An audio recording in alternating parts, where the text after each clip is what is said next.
छोटो सो चोरी चोरी माखन खा गई बालक छोटो सो चोरी चोरी माखन खा गई बालक छोटो सो चोरी चोरी माखन खा गई बालक छोटो सो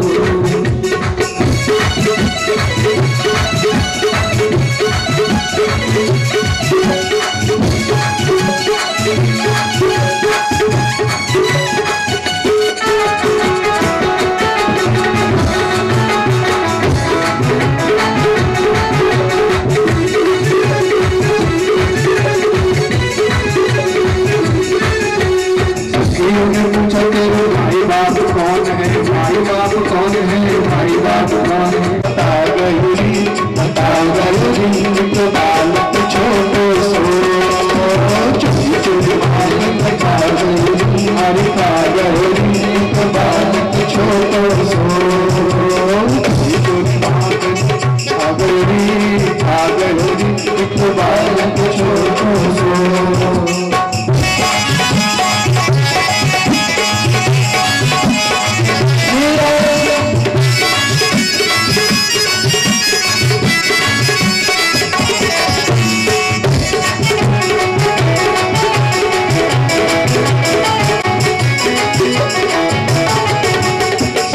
ने पूछा कि माँ बाप कौन है माँ बाप कौन है ने पूछा कि माँ बाप कौन है माँ बाप कौन है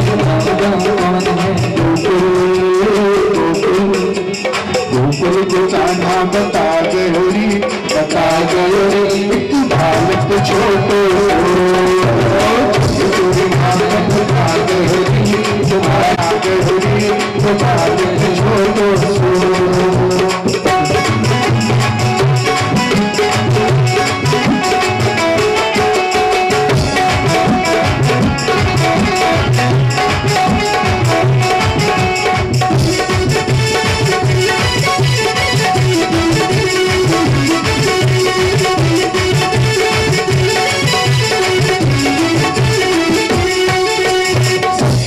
पूछा हम सबका कौन है सखियों ने पूछा हम सबका कौन है सखियों ने पूछा हम सबका कौन है सखियों ने पूछा हम सबका कौन है अंदर अंदर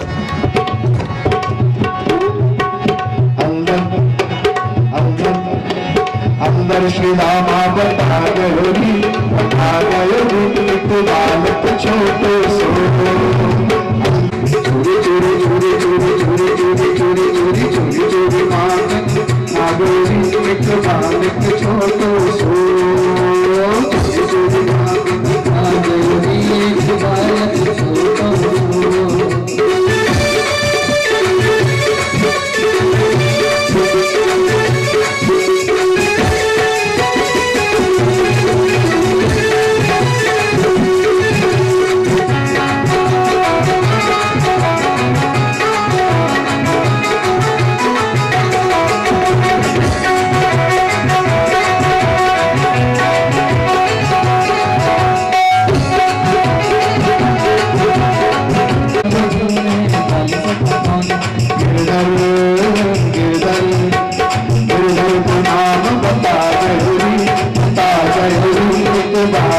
छोटो सो चोरी चोरी माखन खा गई बालक छोटो सो चोरी चोरी माखन खा गई बालक छोटो सो चोरी चोरी माखन खा गई बालक छोटो सो बालक छोटो सो बालक छोटो सो बालक छोटो सो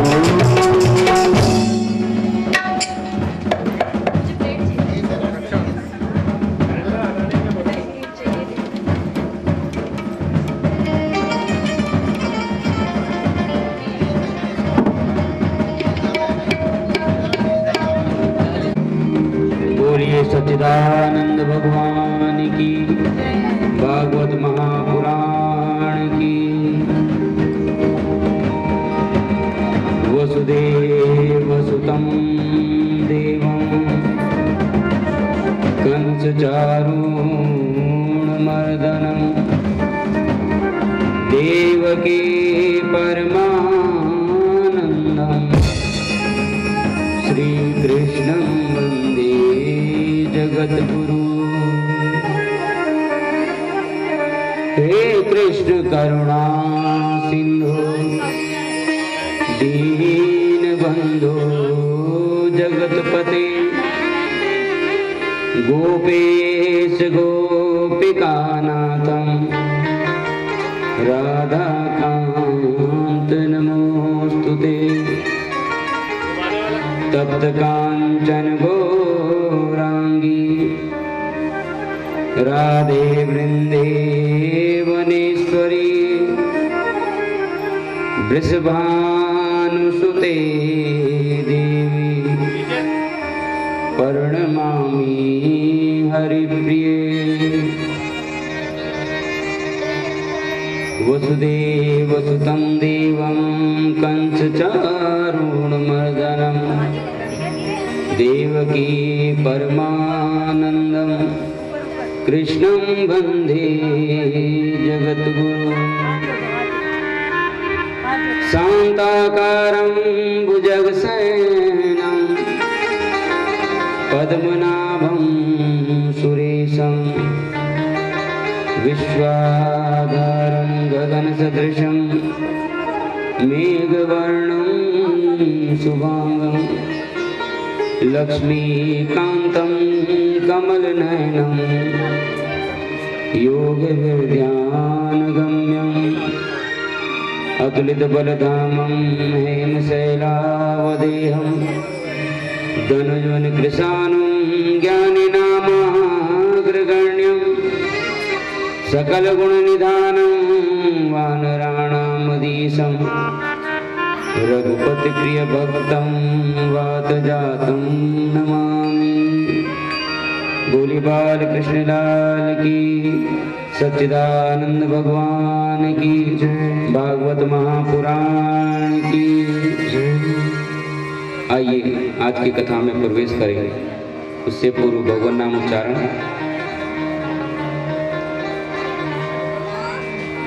भगवान के चरणों में वंदन करते हुए अपने मन और वाणी को पवित्र करें। हरे रामा हरे रामा रामा रामा हरे हरे हरे कृष्णा कृष्णा कृष्णा हरे हरे हरे कृष्णा कृष्णा कृष्णा हरे हरे हरे राम राम राम हरे हरे हरे कृष्णा कृष्णा कृष्णा हरे हरे हरे राम हरे कृष्णा कृष्णा कृष्णा हरे हरे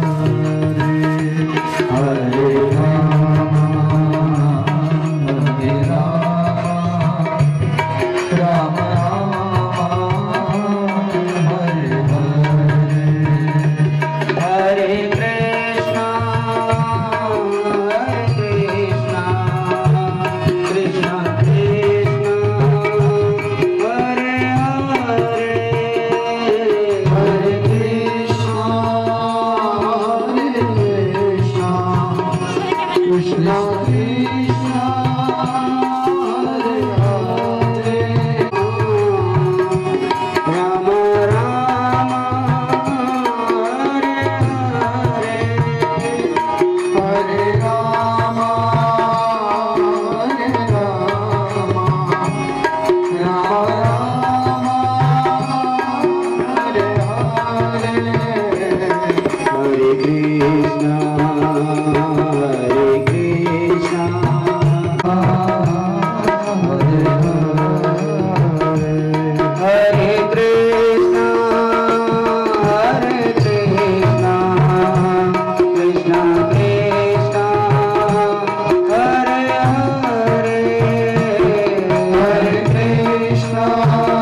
बिहारी लाल की जय।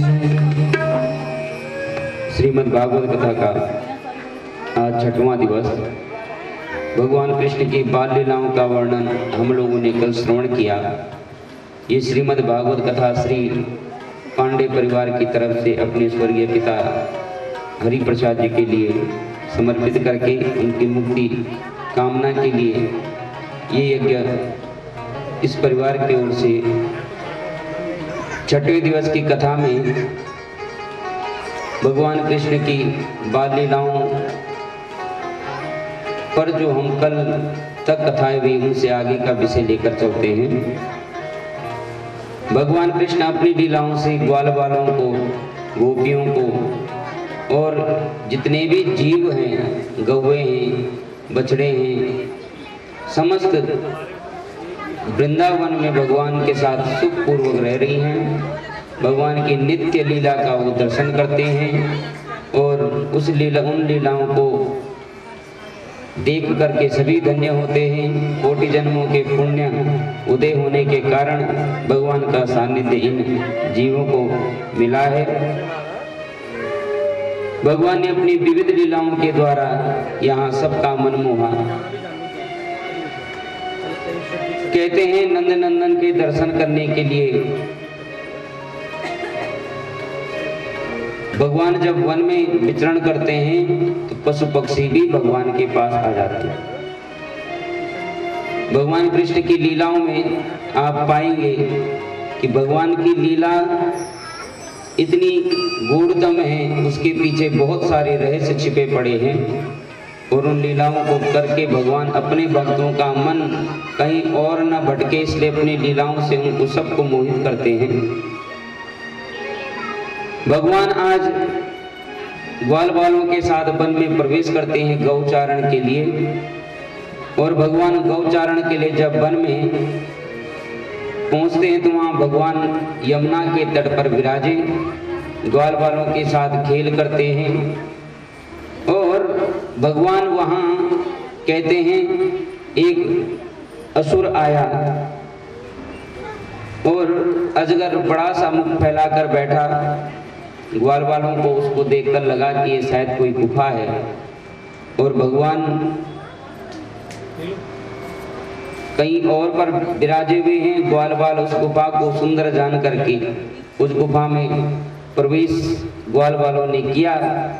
कहते हैं भगवान ने ग्वाल वालों को रोकते हुए कहा कि इसमें प्रविष्ट ना हो, ये कोई असुर है। पर कहते ग्वाल बाल सुन पाते इससे पहले ही वहाँ भगवान भी उनके साथ में वहाँ जाकर के उन्होंने उस अजगर और उस असुर का वध करके ग्वाल बालों को मुक्त किया। भगवान में वन में विविध प्रकार के असुरों का वध करके ग्वाल बालों का बार बार रक्षण किया। तो ग्वाल बाल भी भगवान के ऐश्वर्य को देख करके मोहित हो जाते हैं। उनको लगता है कोई साधारण नहीं है। कई बार उनकी लीलाओं से उनको भगवान के ऐश्वर्य का पता चलता है। भगवान फिर उनको माया के द्वारा और उनको उस माया का आवरण डालकर सब भुला देते हैं। भगवान आज जब यमुना के तट पर और ग्वाल बालों के साथ विराजे हैं तो भगवान ने यहाँ पर एक बड़ी सुंदर लीला की कि भगवान यमुना तट के किनारे बैठ करके बंसीनाद करते हैं। उस बंसीनाद को सुनकर के गोपियाँ घर में बैठे भगवान के दिव्य रूप के दर्शन करती हैं। और इधर भगवान की बंसी को सुनकर के आज बहुत सारे पशु पक्षी भगवान के समकक्ष सामने आकर के समक्ष आकर खड़े हो गए। कहते हैं भगवान थोड़ा आप लोग बातें मत करो, जरा आप जो बीच में बात करते हैं उससे कथा ऐसी ही। बोलिए सच्चिदानंद भगवान की। अगर श्रोता ठीक से न बैठा हो तो कथा होती ही नहीं। फिर ये काम धाम वाले किनारे बैठो सब जा करके। बोलिए सच्चिदानंद भगवान की। भगवान यहाँ पर अपनी विविध लीलाओं को करते हुए भगवान ने जब बंसी नाद किया, उस नाद को सुनकर के मोर पक्षी ने कहते हैं पहली बार भगवान के सामने आया। मोर ने भगवान के सौंदर्य को देखकर मोहित होकर अपलक होकर भगवान को देखा। भगवान बंसीनाद कर रहे हैं, मोर भगवान की बंसी पर नृत्य कर रहा है। और भगवान जब बंसी के नाद पर नृत्य करते हैं और मोर जब नृत्य कर रहा है तो भगवान ने नजरें उठाकर जैसे मोर की ओर देखा, मानो भगवान और उस पक्षीराज के बीच में बात हुई। भगवान बंसीनाद करते हैं, ग्वाल बाल ताली ठोकते हैं कि देखते हैं हमारा कन्हैया जीतता है, क्योंकि देखो ये भी पक्षीराज भी अपने आप में राजा है और भगवान भी गोकुल के राजा है, ये वृंदावन के। तो भगवान यहाँ पर बड़े बंसीनाद कर रहे हैं, मोर नृत्य कर रहा है। ग्वाल वालों ने ताली बजानी शुरू की कि देखते हैं हमारा कन्हैया जीतता है कि ये पक्षीराज जीतता है। कहते हैं नृत्य करते करते मोर थक गया। मोर ने अंत में अपने पंखों से एक पिच निकालकर छोड़ दिया। ग्वाल वालों ने कहा महाराज कन्हैया जीत गए हैं, मोर पक्षी हारा है, इसलिए मोर पंख धारण भगवान के मुकुट पर वो मोर पक्ष लगा दिया। कहते हैं तभी से भगवान ने मोर पंख को मुकुट में धारण किया। अलग अलग मत मतांतर हैं। किसी ने कहा नहीं महाराज भगवान ने मोर पंख इसलिए धारण नहीं किया। कहते क्या कारण है फिर? कहते हैं जगत में प्रायः स्त्री और पुरुष में सौंदर्य के विषय में स्त्री ज्यादा सुंदर होती है। तुलनात्मक दृष्टि से स्त्री को ज्यादा सौंदर्य की तुलना की जाती है। कभी देखा कि पुरुष में सौंदर्य की तुलना हो कि कौन सुंदर? नहीं। कहते हैं पर यहाँ पक्षी, इस मोर पक्षी के मामले में यहाँ पुरुष ज्यादा सुंदर है और मोरनी सुंदर नहीं है। मोर सुंदर होता है, मोरनी सुंदर नहीं होती। मोरनी के पंख नहीं होते और मोर के सौंदर्य के कारण इसलिए यहाँ पर कहते भगवान ने प्रकृति में बिल्कुल अलग इसकी प्रकृति है, इसलिए भगवान ने मोर पिच को धारण किया। किसी संत ने कहा नहीं, भगवान ने मोर पंख कहते हैं इसलिए धारण किया कि प्रायः संसार में स्त्री पुरुष के संसर्ग से संतान उत्पन्न होती है, पर ये पक्षी जो है काम रहित है, कामना रहित है। कहते हैं मोर जब नृत्य करता है और उसके मुख से जो फेन निकलता है नाचते हुए, उस फेन को खाकर मोरनी गर्भवती होती, इसलिए निष्काम जीव है। भगवान निष्काम जीव को अपनाते हैं, इसलिए उसका मोर पंख धारण किया। एक संत कहते हैं नहीं महाराज, भगवान ने मोर पंख इसलिए धारण किया कि मोर जो है पक्षीराज एक बार भगवान के सामने नृत्य कर रहा है और मोर ने पहली बार भगवान को कहते हैं जब देखा तो उसने आंखों से आंखें मिली, भगवान से मानो कुछ कहा हो। भगवान कन्हैया बंसी बजाते बजाते और मोर पक्षी के पीछे पीछे चले। मोर पक्षी कहते हैं आगे आगे चला और भगवान पीछे पीछे, और मोर चलते चलते यमुना के तट पर पहुंचा, दूर जहां वृषभान जी की दुलारी श्री राधा रानी जी यमुना तट पर सखियों के साथ में जल भरने आई हुई हैं। भगवान को जाकर खड़ा किया। भगवान ने राधा जी को देखा, राधा जी ने भगवान कन्हैया को देखा। प्रथम बार आज दर्शन हुए हैं आपस में। कहते हैं पक्षीराज ने कहा क्यों कन्हैया कैसी रही दोस्ती? भगवान ने कहा तुमने हमारे अभिन्न अंग जो स्व में ही हूँ तद्रूप मेरा आपने उसका दर्शन मुझको कराया है, इसलिए आज से मैं तुम्हारा मोर पंख धारण करूं। बिना कहते हैं राधा जी ही समझो कृष्ण ही हैं, एक ही हैं। और भागवत में भी कहीं भी सुखदेव स्वामी जी ने कहीं पर श्री राधा जी का नाम नहीं लिया है, कहीं पर नहीं। तो यहाँ पर राधा जी के साथ प्रथम बार, और भागवत में कई बार भगवान कृष्ण ने कहा पुरुष का जाना वर्जित है, पर मुझको जाना है, कोई विधि तो होगी। कहते हैं आपको गोपी बनना पड़ेगा। कहते फिर कहते हैं श्रृंगार करो और घूंघट डालकर चले जाओ। भगवान कहते हैं फिर कोई रोकेगा नहीं? कहते नहीं। तो कहते ठीक है। भगवान को कहते हैं सुंदर गोपिका का भेष बनाया, साड़ी पहनाई, सुंदर वेणी बनाई और सुंदर स्त्री का भेष बनाया, श्रृंगार किया और भगवान को बड़ा सा घूंघट करके भगवान कहते अब तो जा सकता हूँ? कहते हाँ जा सकते हो, पर अभी कमी है कि क्या बोल के जाओगे? कहते फिर? कहते ऐसा करो, ये टोकरी लो और टोकरी में चूड़ियां रख लो। क्या बेचने वाली? मनहारी बन के जाओ। और भगवान अब सर पे और कहते आवाज लगाते हुए जा रहे हैं, रंग बिरंगी चूड़ियां लेकर के। अब भगवान जब आवाज देते हुए गए तो वृषभानु जी के महल के पास से राधा रानी के महल के पास में बरसाने जैसी वहां से गुजरे और आवाज दी जोर से, चपल, और कहते हैं भगवान बहुत नटखट हैं। और ऐसे मधुर आवाज सुनी जब चंद्र सखी ने, ललिता ने राधा जी के पास जाकर कहा दौड़ करके कि भाई रानी बाहर एक मनहारी आ रखी है और उसके पास बहुत सारी चूड़ियां हैं। कहते हैं अब भगवान को आवाज राधा रानी ने कहा कि बुला के लाओ। कहते हैं भगवान को आवाज दी ऊपर से गोपिका समझ करके, और अब दासियां ही स्वयं भगवान को महल में ले गई। आज कुछ कथाएं इस प्रकार से आगे की कि हम ज्यादा इन विषयों पर आगे नहीं जा सकते, पर थोड़ा सा भाव। भगवान भक्तों के प्रेम में और अपने प्रियजनों को मिलने में कोई किसी प्रकार का बंधन नहीं रखते। इसलिए एक संत का छोटा सा भाव, मोहन बन गए नर से नारी, करके 16 श्रृंगार, चूड़ियां पहने लगाए बिंदी माथे पर।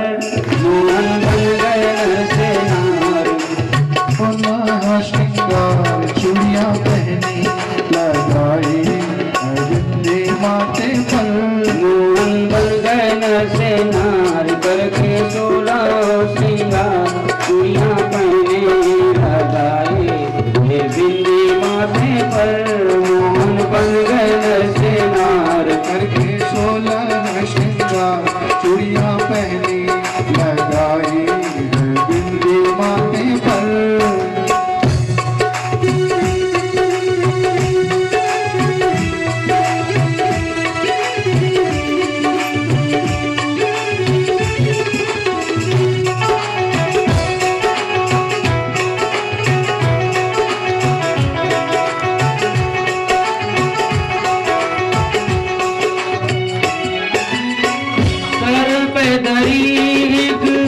छोटी सी पुटरिया चले चलाते हो राधा की नगरिया। सर पे धरी छोटी सी पुटलिया, चले खिलाते हो राधा की नगरिया। सर पे धरी छोटी सी पुटलिया, चले खिलाते हो राधा की नगरिया।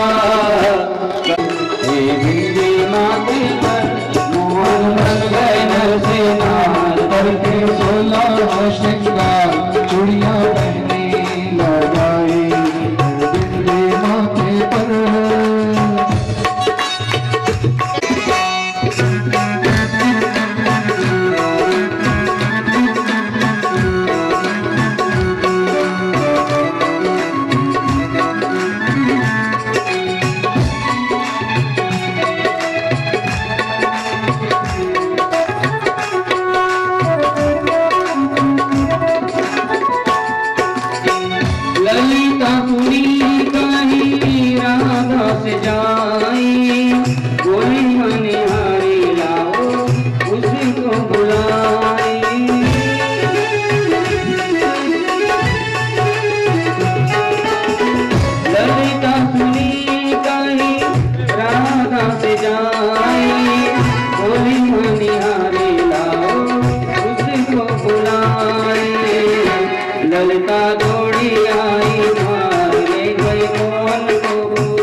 नहीं देखा, कहाँ से आए हो,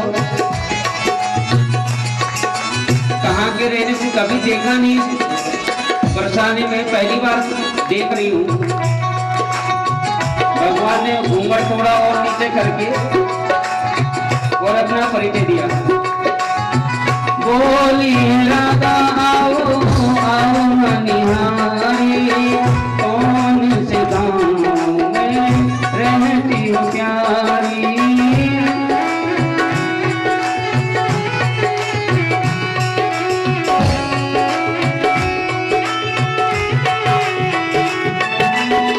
बोली राधा आओ आओ मनिहारी, कौन से गाँव रहती हो प्यारी। रहती गोकुल में सरदार, करती चूड़ियों का व्यापार, चूड़ियां पहने लगाई बिंदे माथे पर। मोहन बन गए घर से नार, करके 16 श्रृंगार, चूड़ियां पहनी लगाई है बिंदे माथे पर। मोहन बन गए घर से नार, करके 16 श्रृंगार, चूड़ियां पहनी लगाई है बिंदे माथे पर। मोहन बन गए घर से नार।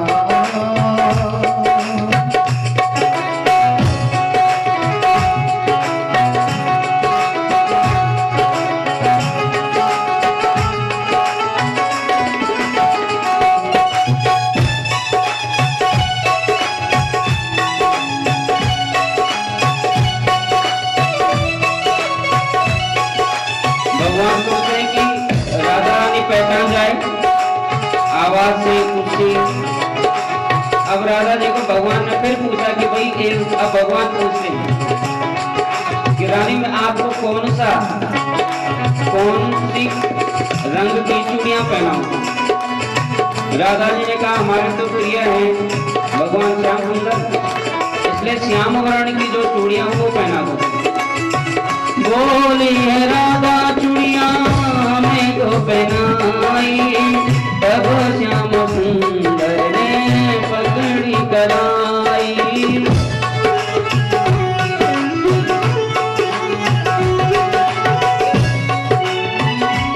कहते हैं महाराज चूड़ियों के लिए जैसे हाथ पकड़ा तो भगवान बड़े प्रेम से चूड़ियां पहना रहे हैं और राधा जी चूड़ियां धारण कर रहे हैं, पर यहाँ पर कहते हैं राधा जी तब भी नहीं पहचाना।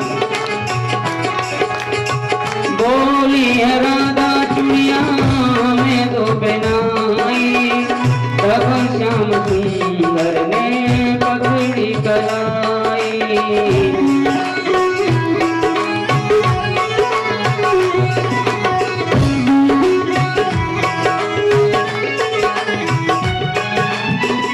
बोली राधा चूड़ियां हमें तो पहनाई, तब श्याम सुंदर ने पगड़ी कराई। चूड़ियां सांवर है पहनाई, राधा मनी मन मुस्कान।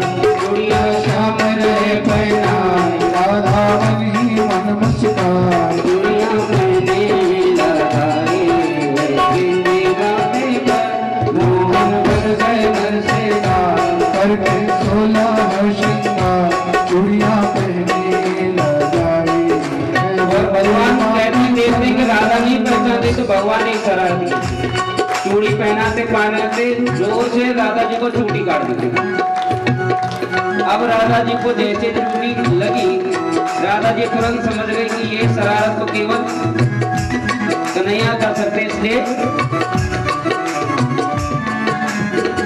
राम नारायण बड़ी सुख की मुरारी, अड़ गए राधा मेरा आया बनवारी।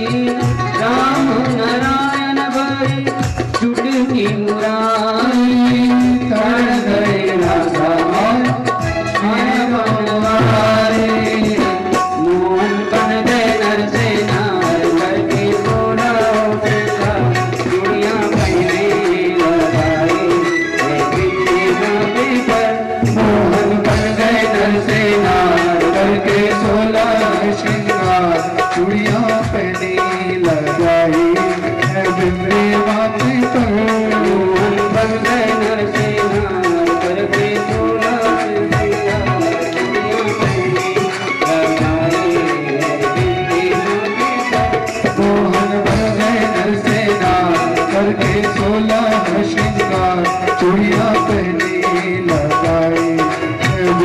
माथे पर चूड़ियां पहनी लगाई, बिंदी माथे पर चूड़ियां पहनी लगाई, बिंदी माथे पर। बोले बांके बिहारी लाल की। भगवान जब वन में बंसी भगवान अपनी इस लीला के द्वारा राधा जी के साथ इस लीला में उनको भी अपनी ओर आकर्षित करके भगवान श्री सुखदेव स्वामी परीक्षित से कहते हैं, राजन भगवान ने अपनी विविध प्रकार की लीलाओं को करके सारे गोप गोपियों का मन अपने ओर आकर्षित किया। अब कोई भी वृंदावनवासी, इधर राधा जी सखियां जितनी भी हैं, सबका पूर्ण रूप से भगवान को समर्पित हैं। और आप इस भागवत कथा में जहां तक देखेंगे भगवान सबके मन को अपनी ओर आकर्षित करते हैं अपनी लीलाओं से। भगवान वन में जब भी बांसुरी नाद करते हैं, गोपियों का ऐसा तपोपूत हैं, तप से पूरित हैं, उनको भगवान की हर लीला अपने घर में बैठे नजर आती है। इसका अभिप्राय है कि किसी भी साधना के लिए कहते हैं, जहां मन इच्छा से अपने पूर्ण समर्पण से आप साधना करेंगे तो कहीं बाहर जाने की आवश्यकता नहीं है। अपने जिस धर्म में, जिस वर्ण में है, उसी वर्ण में रह करके तप करें, भगवान को समर्पित हों, तो ईश्वर उसकी आराधना को पूर्ण करता है। भगवान यहाँ पर कहते हैं बंसी नाद करते, तो उस नाद को सुन करके गोपियों को लगा कि मुझ सबको अपना अपना नाम सुनाई दिया और भगवान के प्रति बहुत प्रेम और स्नेह हो गया। भगवान ने कहते हैं अब यहाँ पर जो कुमारिकाएं हैं, कन्याएं हैं, उन्होंने भगवान को पाने के लिए व्रत रखा है। और ये गोपियां कहते हैं जो बहुत अल्प आयु, छोटी आयु की हैं, भगवान को पाने के लिए, पति रूप में पाने के लिए व्रत रखती हैं। हेमंते प्रथमे मासे नंद ब्रज कुमारिका, कहते हैं ये कुमारिकाएं भगवान को पाने के लिए व्रत रख रही हैं। कात्यायनी महामाये महायोगी नदीश्वरी, कहते हैं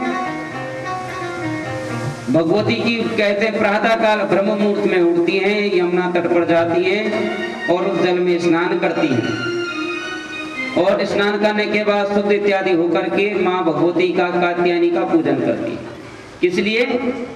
नंद गोपुसुतम देवीं पतिमें कुरुते नमः, भगवान नंद नंदन जो हैं, उनके पुत्र जो हैं वो हमें पति रूप में मिले, हमारे मनोरथ को पूर्ण करने वाले भगवान हमको मिले। और इस भाव से वो अपना तप करती हैं। कहते हैं भगवान ने एक दिन उनके मनोरथ को पूर्ण करने के लिए वहां उनके मध्य में वहां प्रकट हुए, पर छिप कर गए। गोपियां स्नान में लगी हैं, भगवान आए चुपचाप और आकर के जितने उन्होंने अपने वस्त्र उतारे, सबके वस्त्र पकड़े और वहीं पास में कदम के वृक्ष पर चढ़ गए और कपड़ों को जगह जगह लगा करके टांग दिए। गोपियां जब बाहर निकली का प्रयास करने लगी तो तब देखा कि वस्त्र नहीं है। चारों ओर देखा कौन ले गया होगा, तो सामने नजर पड़ी कि वृक्ष में भगवान कन्हैया बैठे हैं। गोपियों ने प्रार्थना की, महाराज आप कृपा कीजिए, हमारे वस्त्र दीजिए, हम कैसे घर जाएंगे। तब भगवान ने कहा कि गोपियों तुम ऐसे ही बाहर आ जाओ। गोपियों ने कहा हम बिना वस्त्र के बाहर कैसे आए। गोपियों ने कहा हम तो अनभिज्ञ हैं, हमें ज्ञात नहीं था, और अब आप कृपा कीजिए, हम आइंदा से ऐसी कोई गलती नहीं करेंगे। कहते हैं भगवान से जब क्षमा याचना की तब भगवान ने उनसे उनके वस्त्र वापस लौटाए और कहते हैं भगवान ने यहाँ पर अब गोपियों के मनोरथ, गोपियों ने कहा महाराज आपको पाने के लिए ही हम ये सारा व्रत रख रही हैं। भगवान ने कहा निश्चित ही तुम मुझको उपलब्ध होगे, समय आने पर मैं निश्चित ही तुम्हारे मनोरथ को पूर्ण करूंगा।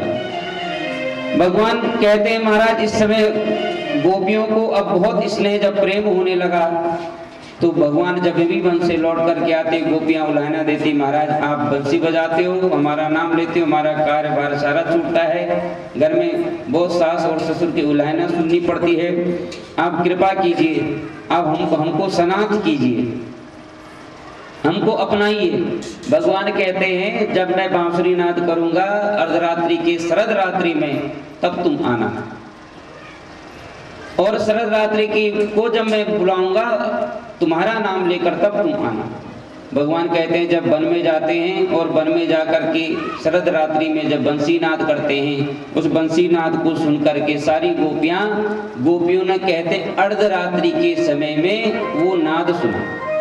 सुखदेव स्वामी परीक्षित से कहते हैं राजन, कोई गोपी उस समय घर में रोटी बना रही है, कोई घर में अन्य झाड़ू बुहार रही है, अन्य अपने लौकिक कार्य में लगी हुई। भगवान ने अर्धरात्रि के समय में बंसी नाद की, और कहते हैं गोपियों ने जब ये सब सुना तो अपना सर्वस्व सब त्याग करके और कहते भाग करके वन में चली गई जहां बंसी नाद हो रहा है। गोपियां जब भागकर वन में पहुंचती हैं तो भगवान ने गोपियों को आया हुआ देखा, तो गोपी को अभी समझना, कथा को बड़े ध्यान से सुनना। गोपी जो भी आती है उसको लगता है शायद मैं ही आई हूं। प्रेम स्नेह इतना ज्यादा है कि साथ में और गोपियां खड़ी हैं भगवान के पास में, उन पर दृष्टि गोपी की नहीं जा रही, क्योंकि पूर्ण दृष्टि ईश्वर पर टिकी है, इसलिए बगल का नहीं दिखता है। जो श्रेष्ठ जन हैं वो अपनी आराधना में, अपनी उपासना में फिर जगत का विस्मरण होता है, ईश्वर का स्मरण होता है, फिर और चीजें नहीं दिखती, दोष कहीं दिखता ही नहीं। गोपियों को लगा मेरा ही नाम बोला और मैं ही आई हूं। भगवान ने गोपियों से कहा भाई तुम अर्धरात्रि में यहाँ कैसे आ गई? गोपियां कहती महाराज आपने तो कहा था कि जब बंसी नाद करूंगा तब आना, कहते आपने बुलाया इसलिए आए। भगवान ने कहा रे मैंने ऐसे थोड़े ना कहा था कि तुम अपने गृहस्थ को छोड़ करके, गृहस्थ धर्म का त्याग करके और इस प्रकार से, कहते हैं लोग लाज नहीं है आपको कि अर्धरात्रि में आप पर उसके पास में इस प्रकार से आई हैं, क्या कहेंगे लोग? गोपियां कहती महाराज हम तो सर्वस्व त्याग कर आपके पास आई हैं। भगवान ने कहा देखो अपने अपने धर्म का पालन करते हुए ही जीवन व्यतीत करे तो व्यक्ति को मोक्ष ही मिलता है, उसकी अधोगति नहीं हो सकती। और कहते हैं गृहस्थ में अगर वो गृहस्थ का निर्वाह नहीं कर पाता है ठीक ढंग से तो वो भी गलत बात है। गोपियों को अब समझाते कहते देखो जो गृहस्थ धर्म में अपने गृहस्थ धर्म में ईमानदारी से रहता है उसका भगवान रक्षा करता है। और इस संदर्भ में एक कथा सुनाई। भगवान ने कहा एक पतिव्रता स्त्री अपने घर में सारे कार्यों को निर्वहन करती है और एक दिन कहते हैं वो पति कहीं से थके हुए आए, उसका छोटा सा बोध बालक है और कहते हैं पति अपना सर अपनी पत्नी की गोद में रखकर आराम कर रहे हैं। उसी समय गोद में खेलता हुआ जो बालक है छोटा खेलते आंगन में और जहां अग्नि जल रही है चूल्हे में वहीं जाकर हाथ डालने को तत्पर हो गया। कहते हैं उस स्त्री ने अब मन में सोचा कि अगर इधर पति को मैं विक्षेप करती हूँ उनके आराम में तो भी दोष लगता है और पुत्र की रक्षा ना करूं तो भी दोष है, कैसे इन दोनों धर्मों की मैं रक्षा करूं? कहते उसी समय है कहते भगवान ऐसी कृपा हुई ईश्वर की कि वो अग्नि स्व अपने आप ही शांत हो गई और पुत्र अग्नि में जलने से बच गया। इसलिए भगवान ने कहा कि जो ये ईमानदारी का जो जीवन है गृहस्थ में वो कहते हैं धर्मो रक्षति रक्षति, धर्म आप उसका पालन कीजिए, धर्म के द्वारा आपका भी रक्षण होगा। इसलिए आपको गृहस्थ धर्म को इस प्रकार त्याग कर नहीं आना चाहिए। गोपियों ने कहा महाराज आप बात तो ठीक कह रहे हो पर आप एक कथा हमको भी बहुत सुंदर आती है, आपको नहीं आती है। कहते महाराज एक स्त्री का पति कुछ कार्यवश कुछ काल के लिए बाहर चला गया कहीं, और आज भी कई माताएं हमारे देश में ऐसी हैं कि जब तक पति ना खाए पति ना आए तब तक वो अन्न को जूठा नहीं करती हैं। अब तो थोड़ा बनाते समय चख भी लेते हैं थोड़ा थोड़ा पर फिर भी पूरा नहीं खाते हैं। पर जब गुस्सा रहता ताऊ हो तो तब तो खा भी लेते हैं कि बहुत, अब आए ना आए कोई पता नहीं, कहीं लुढ़के पड़े होंगे कोई पता नहीं, है ना। वो स्थिति कुछ और है। पर फिर भी यहाँ कहते हैं उन माता जी ने, उसने स्त्री ने कहा कि भाई आप अगर पतिदेव को कहा आप जा रहे हैं इतने दिन तक तो बिना आपको भोजन पवावे मैं तो भोजन करती नहीं, तो फिर इतने दिन में कैसे मैं रहूंगी, आप ये बताइए। तो पति ने एक बात कही कि ठीक है, तुम ऐसा करो कि अपना एक चित्र दे दिया और उसको दिया कि इसको देखकर साक्षी मानकर अपने नित्य के जैसे तुम करते हो काम वो करते रहना। आज के युग में थोड़ा अलग लगता है। आज के समय में उस समय की तुलना करना बहुत, आपने पहले दिन कर्दमुनि और देवहूति जी की कथा सुनी ना, शादी के बाद से ही महात्मा ध्यान में बैठ गए तो कहते हैं 80 वर्ष तक, कई वर्ष बीत गए और आंखें नहीं खोली, पत्नी बूढ़ी भी हो गई और पत्नी अपने नित्य के अनुरूप आचरण करते हुए और इंतजार करती रही। पर जब तपस्या पूरी हुई तो उन्होंने तब पूछा उनको कि क्या चाहिए, तब भी कुछ नहीं मांगा तो पति ने अपने तपोबल से उनको पुनः जवान करके दोनों युवान हुए और फिर अपने गृहस्थ धर्म में प्रवृत्त हुए। कहने का अभिप्राय यहाँ पर आज के समय में थोड़ा तर्क संगत नहीं लगती, पर ये सत्य है कि अगर गृहस्थ में जब तक आपसी प्रेम नहीं है और विश्वास नहीं है